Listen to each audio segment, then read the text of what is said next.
নমস্কার বন্ধুরা, আজকে শেয়ার করব একদম রোদের ঝামেলা ছাড়া দুর্দান্ত স্বাদের একটি বড়ই আচার।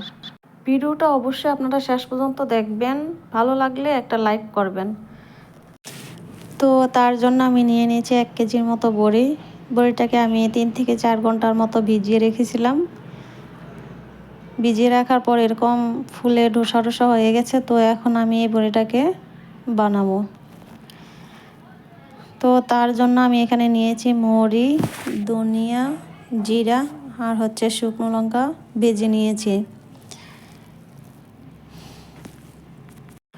আচারটা তৈরি করব আমি সর্ষে তেল দিয়ে। তার জন্য কড়াইতে সর্ষে তেল দিয়ে দিলাম আর ফোড়নে দিয়ে দিলাম 5 ফোড়ন শুকনো লঙ্কা।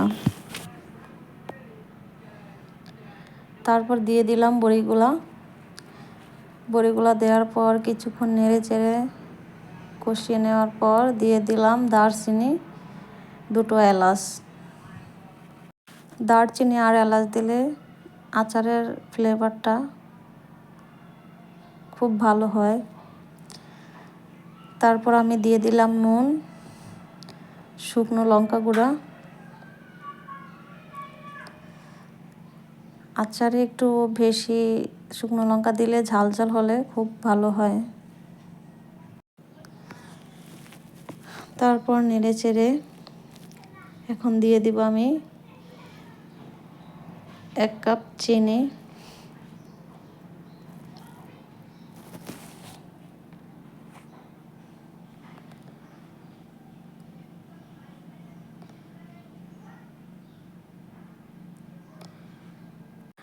চিনিটা দেওয়ার পর এখন আমি লো হিটে আচারটা আস্তে আস্তে জাল করে নিব ডেকে রেখে।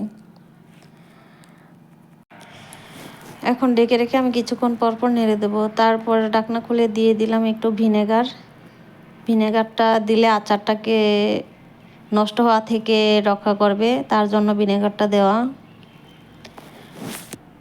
এই তো আমার আচারটা শুকনো হয়ে আসলো। তারপর দিয়ে দিলাম মশলা বেটে রাখা গুঁড়া। তো এখন এই মশলাটাকে ভালো করে আমি মিশ্রণ করে নেব।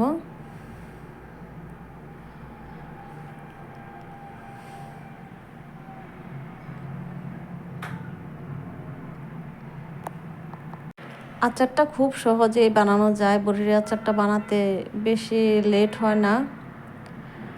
আপনারা চাইলে ট্রাই করতে পারেন আচারটা। আর হয়ে গেছে বড়ির আচার।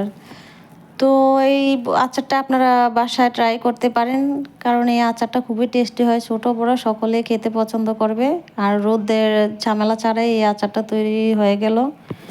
তো আজ এই পর্যন্তই, দেখা হবে পরবর্তী ভিডিওতে। আমার এই ভিডিওটি ভালো লাগলে অবশ্যই সাবস্ক্রাইব করে পাশে থাকবেন। ধন্যবাদ।